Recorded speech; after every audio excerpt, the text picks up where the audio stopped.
Christine Hanna, welcome to the Human Capital Innovations Podcast. Hi, John. Thank you very much for having me. Yeah, it's a pleasure to be with you today. You're joining us from Florida. I'm south of Salt Lake City in Utah. And today we're going to be talking about what major tech employers are facing and the human capital management and timekeeping solutions that can help with some of those challenges around the Great Resignation, the current tight labor market, and just the difficulties that everyone is facing trying to get good people to be with the organization so that we can continue to scale and grow and do really great things to bring value to consumers. As we get started, I wanted to share Christine's bio with everybody. For the past 18 years, Christine Hanna has consulted to and led major workforce management projects such as UKG, formerly known as Kronos, and Infor at large and small companies alike, working in every capacity from analyst to practice leader. Christine is CEO of her own independent workforce management consultancy, Workforce Transformation Group. Her clients include Nestle USA, Dr. Pepper, Snapple Group, Orange County, New York, Dallas Area Rapid Transit, Kellogg's, and PetSmart. Prior to starting her own firm, she worked for the Hackett Group as a time and attendance consultant manager, once again focused exclusively on assisting clients. Let me say that again. Once again, focused exclusively on assisting clients evaluate modern HCM solutions and implement their solution of choice. Christine utilizes her UKG specific subject matter expertise to guide potential partners on how to navigate within the UKG partnership, keeping a close eye on emerging UKG technology solutions, on growing and retaining exceptional talent, and on operational best practices. Wonderful background. Anything else you would like to share with listeners by way of your personal context or story before we launch on into the conversation further? Thank you. Yeah, my favorite story is how I actually fell into time and attendance. It was purely by accident, as is familiar, I'm sure, with a lot of your listeners.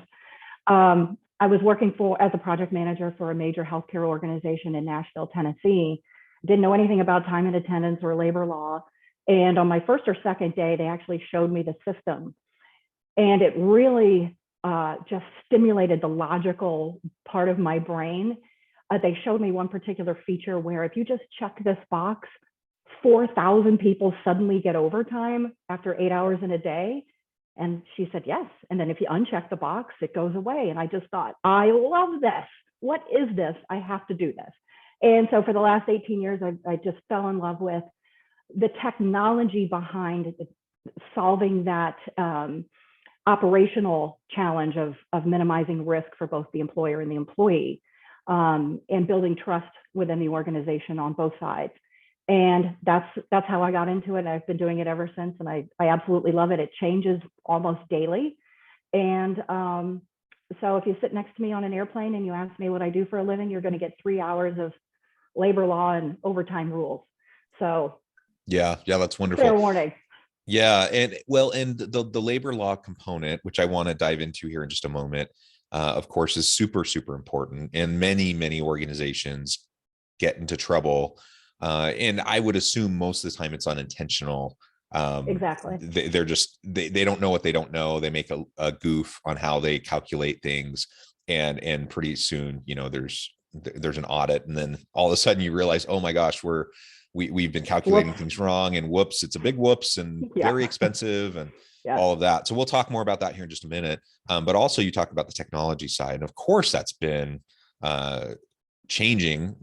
Everything regarding technology and disruptive technologies is moving rapidly. And maybe we can start there. If you can tell us, 18 years ago, as you get started in this space with Kronos, where things were then versus kind of how you've seen things evolve to where we are today. Oh, thank you for asking that question, because I think it's such an important point to talk about the evolution, and things happen so quickly now. 40 years ago when I got my first computer, I got to throw away my whiteout, and it really improved my quality of life. And then it just, snowballed from there as technology has evolved. It evolves more quickly now than it used to. And the same thing with the UKG solution. Back 18 years ago, it was green screen, and it was a lot of, typing and programming. And I like to say it was the bridesmaid, and now it's the bride. Now it gets to put on the pretty dress, and everybody loves it, and everybody can use it, and it's very user friendly. So what we're seeing now is a shift, much like what we see in our everyday lives, on a personal level, a shift towards consumer-friendly, consumer-driven applications. So the best organizations recognize that, all things being equal, if you have a nurse who wants to work for this organization or this organization, and she has job offers from both organizations, well, where is he or she going to land? They may kind of overlook the salary if it's within $1 or $2 per hour, or maybe they're both the same. Maybe the offers are exactly the same. But what that person will do is gravitate towards the organization that recognizes the importance of quality of life, employee self-service, trust, ease of use of the technology. And that's where they'll end up, and that's where they will stay. So you talk about employee retention and hiring and attracting the right workforce. That's very, very important. It has to be as easy as ordering a pizza or getting something shipped, from a major retailer. It has to be that easy. So the best organizations recognize that, and they deploy solutions that enable the employees to feel empowered and in control and trust that what they're seeing is correct. Yeah, and that adds a level of transparency and openness, doesn't it? Because now I don't have to go through a intermediary to, right. In this case, we're talking specifically about time keeping and such. I don't have to count on my supervisor keeping accurate track of my time. I control that, and I can see exactly what I'm doing, right? I remember years ago, this was probably mid-90s, I was working construction, and the way my time was kept was the foreman just kept a tally. He just wrote it down. I never even saw what he wrote down. He just wrote it down, and then I would get a check, That's and I have no, I have no idea if it was even remotely accurate, like I had it in my head. I kind of had roughly what I thought I should get paid. But then you take out taxes and everything, and I'm like, that seems, I guess exactly. And then I remember, so that was mid-90s, late 90s, I was working in a factory, and I had the old school, like, punch card, punch in, punch out. Yep. And so, yeah, I've been there to the point where you start to have, like, there's a keypad, and you type in a number to key in. And now it's just so much easier. Now, there's touch screens where you can go in and clock in. There's apps where you can do it. Yes. All of that, just, it improves that customer experience, like you were saying. And in this case, the customer is your employee who needs to be able to have easy access, where they can go and they can look at their time, they can request time off, they can request shifts off, they can put in vacation time, all that stuff. That's just self-service, easy to see, and easy to navigate. Yeah, and I love that you say that, because we say that all the time. And a lot of these organizations, they put the onus and the ownership, who owns the app, on IT. And in some cases, IT doesn't see the end users as their internal customer sometimes. And that can be a struggle when we're talking about trying to get them to have a little bit of a mind shift. And, ease of use is important. And what they're doing is that they're making an attempt to protect the organization. And I respect that. So they're what they think they're doing is minimizing risk by not allowing an employee to clock in using their mobile device. Their IT brain says, well, maybe they can clock in from their hot tub, and that's a risk to the organization, because we're going to overpay. We're not going to allow that. So what my job is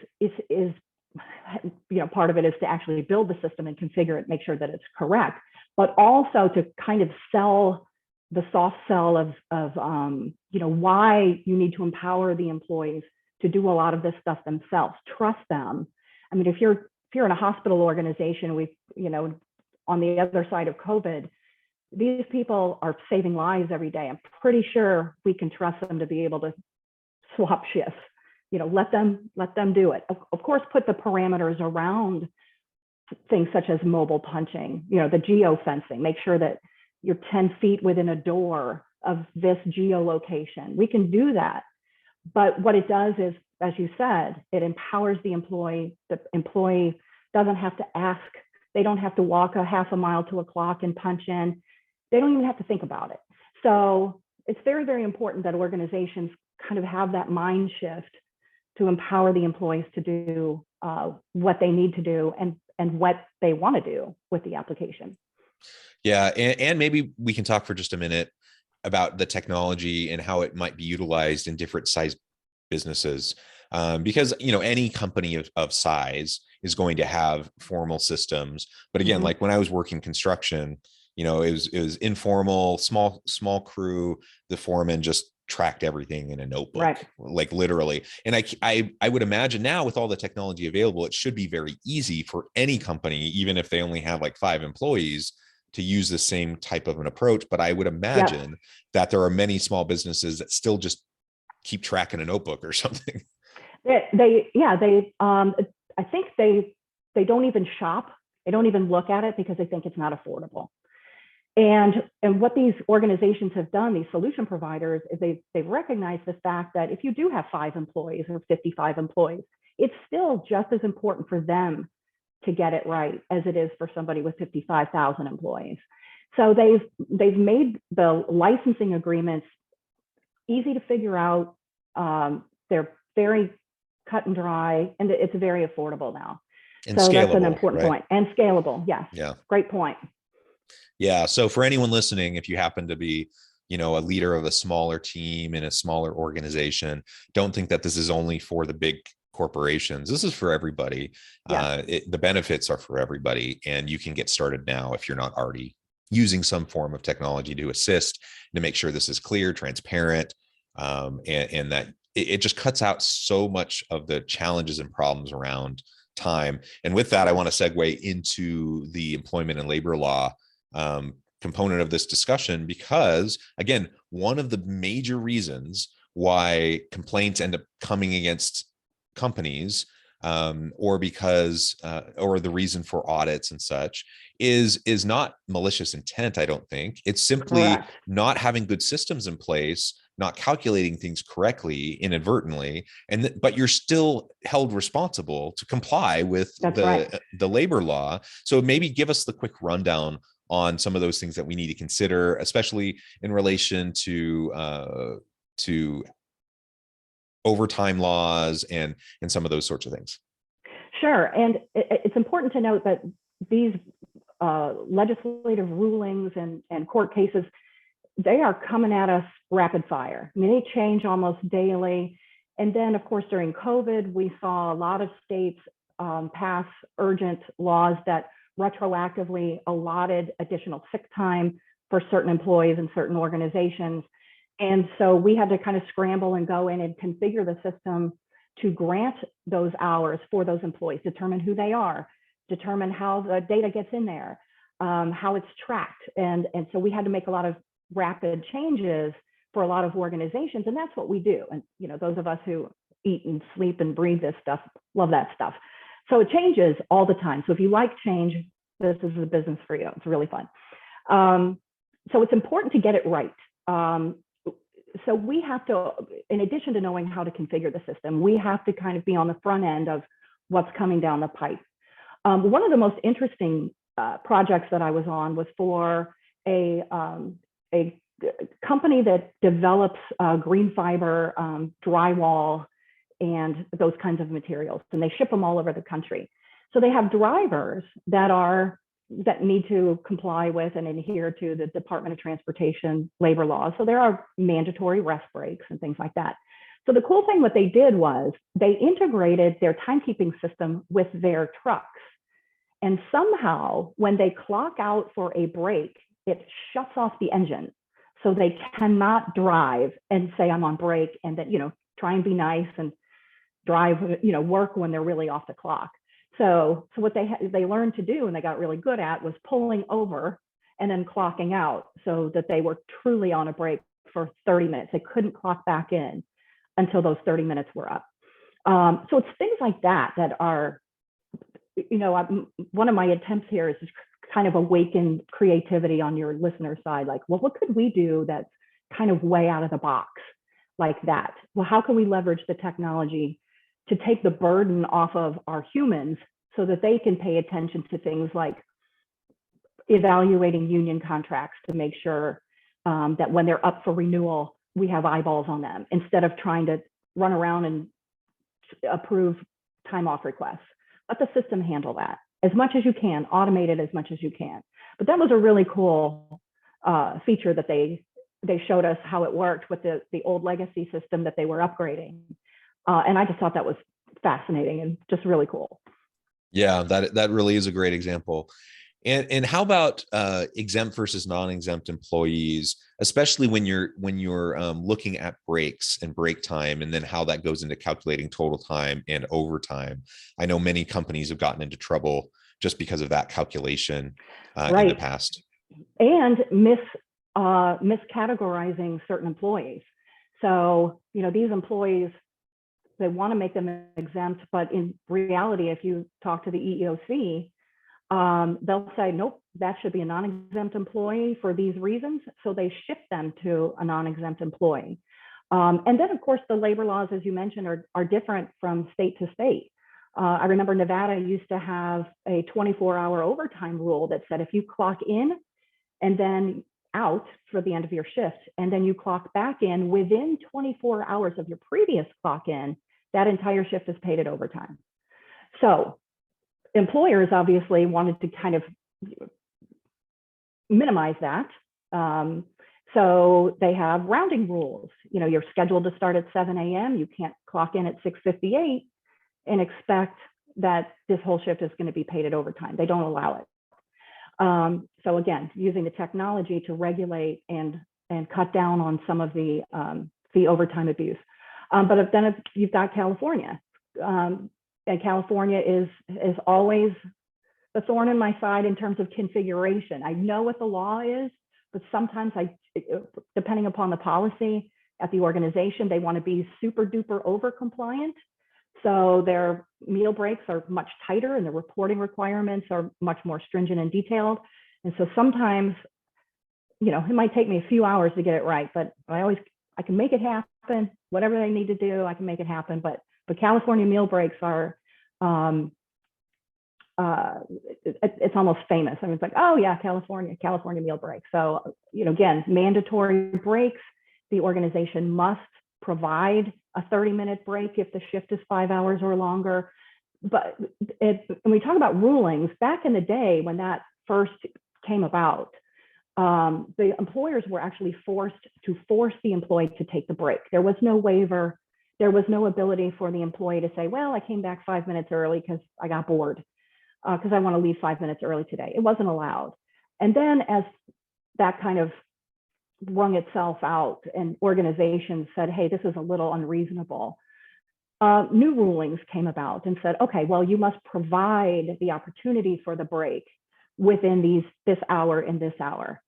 If you decide to come back voluntarily, then that's voluntary. So now you have things like attestation. I came back early because it was voluntary, so the meal is not paid. Or I came back because my supervisor asked me to come back early. Now that break is paid.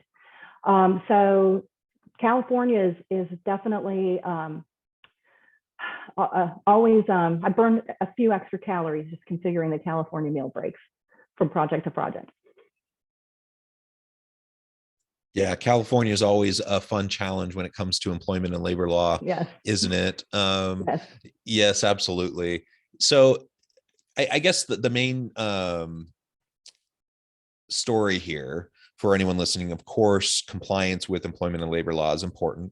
The technology can assist you in automating things in a way that both empowers your people to take ownership over their own processes, their own timekeeping and such in this case, while also making sure that you are compliant and that you're tracking things accurately and that you're calculating things accurately. So the technology really is a huge benefit that way. And yet, again, many organizations still are kind of old school in their approach, and perhaps they just think they're not large enough to really get into this space and to adopt technologies. Maybe they struggle. Maybe leadership in an organization struggles with that trust issue that you were mentioning yes. earlier, and they just don't feel like they're going to get taken advantage of by their people. Can you speak to that a little bit, and perhaps safeguards that you can put in place that protects the liability and the interests of both employees and employer? Yes, I again, leaning on the technology slant in that regard.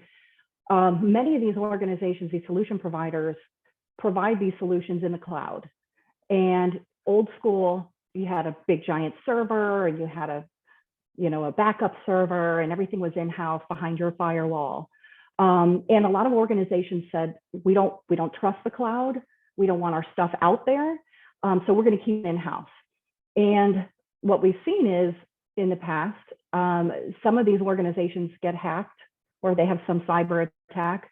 And I had one organization, they lost like 3.5 years worth of timekeeping data. It was just obliterated. It was one of the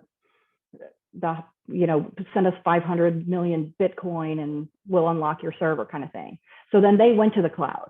And then you have other instances where the cloud application can be vulnerable depending upon who's hosting it.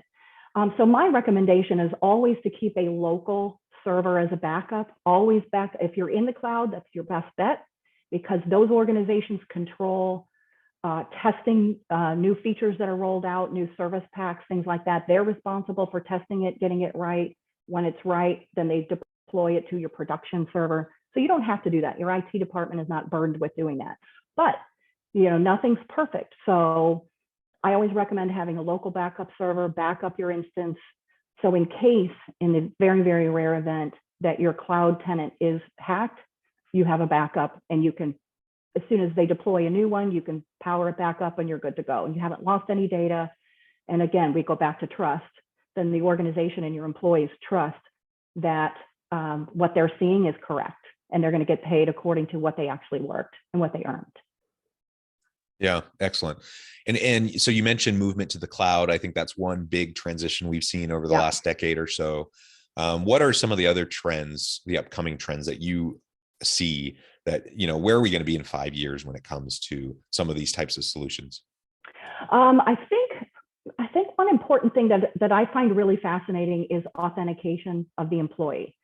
So there's this dance that's happening now where the employee is concerned about privacy and the employer is concerned about making it as easy as possible to use the system, because they want everyone to use the system for obvious reasons. So, my technology brain goes into an organization and I say, just let them clock in with their mobile device. And I was talking to one of the union stewards, and she said, well, our employees under our collective bargaining agreement do not want that. And I thought, well, why not? I thought, you don't have to clock in at a clock. You can clock in from the parking lot. Isn't that great? And she said, no, we have a concern about privacy. We don't want location services being turned on. And then we thought, oh, I guess I hadn't thought about it that way. So we made a recommendation. Can you just enable location services while the app is on, and then disable when the app is not on? I only share my location while I'm using the app. And so that's what they agreed to. But it didn't even occur to me that privacy with a timekeeping app would even be a thing until it was brought up. I thought, well, what's private about clocking in and clocking out? And they said, nothing, except, are you tracking us when we're at the casino, on our lunch break? I mean, it's none of your business. So I was doing, I was doing some consulting work at a company here a couple of months ago, and it's becoming more common. They had their building access, right? It was through apps. And so when you have to, instead of like a key card or something, you just have your app, and then when you approach the door, it recognizes you, it unlocks, and you can go in. I was talking to some of the employees, and it was kind of funny. Some of them were like, yeah, whatever, no big deal. If anyone wants to spy on me, they can already anyways. That's the way I feel. That's kind of how I feel too. But you know, some of them were like, yeah, every day I download the app right when I get to work. And then when I'm done with work, I delete it. And they do that every day because they don't, Wow. because they're worried about being Okay. tracked. And Yeah. and Yeah. so yeah, it's a very real concern. And you know, perhaps it's indicative of other broader cultural components of that Hmm. organization and the trust issues. Yes. So I mean, Can't we fix could, everything. yeah. So anyways, it's super interesting. And no doubt, just like we've seen things change dramatically over the last 20 plus years, especially the last decade, Too. we're going to Hmm. continue to see things change in this regard in the next 5 plus years, both from an employment and labor law standpoint, from a technology standpoint. And the best thing we can do is just to try to stay on top of it, utilize the Yes. best systems available. And that's going to make everyone's lives easier. Yeah. It's fun. It really is. It changes every day. And if you love change, this is a place to be. And I think one last thing I did want to mention is that I'm a big fan of both UKG and Infor, because what they do is they not only ask their customers, you know, well, what do you want to see next? They actually involve their customers in developing future releases. I was at a conference a couple of years ago, at a healthcare conference, and the Cleveland Clinic was on the panel, and they had talked about, you know, the typical questions like, well, what did you do to solve, what were some of your operational challenges, and how did the UKG solution help resolve those? And so, you know, they answered a few of those questions, but they really wanted to tell their audience how important it was for them to be asked by UKG to be involved in the development of advanced nurse scheduling and better employee self-service and workforce planning and automation around that. And so Cleveland Clinic was very happy to be involved in that process. And so what they did was they ended up developing a solution that solved problems for all sorts of healthcare organizations around the world. And during COVID, a lot of that stuff kicked in, and it was great to have it. I'm not sure what would have happened with some of these organizations if they weren't able to schedule on the fly with some of these events. You know, we've got patients overflowing in the parking garage. Your scheduling system better be able to keep up. And because of their involvement and development over the last 10 years, these scheduling systems were able to keep up and handle just the chaos that happened over the last 2 years. So I think it's important to note that if you are a customer, get involved. You know, it's okay to submit ideas and suggestions, but if you really want to be involved, they love that. They will invite you to come participate and help them see around those corners, because we're technology people. We're not nurses and physicians and CNAs. We don't know what you care about. So that's why it's important for you to come in and tell us what we should care about. Yeah. So that's what I'll leave you with. I think that's fabulous. Wonderful. Thank you, Christine. It's been a pleasure. Before we close, I just wanted to give you a chance to also share with listeners how they can connect with you, find out more about your work, and then we'll wrap up. Sure. Available 24/7, because like I said, I wake up in the middle of the night and I say, aha, that's how I'm going to do that. You can reach me at Hanna, CHANNA, at consultingsolutions.com. I am the Workforce Management Practice Director at CSI here in Jacksonville. And you can reach me at that email address or Consulting Solutions, and I'm on the website. Wonderful. Thank you, Christine. It's been a pleasure. I encourage listeners to reach out, get connected, find out more about what Christine can do for you. And as always, I hope everyone can stay healthy and safe, that you can find meaning and purpose at work each and every day. And I hope you all have a great week.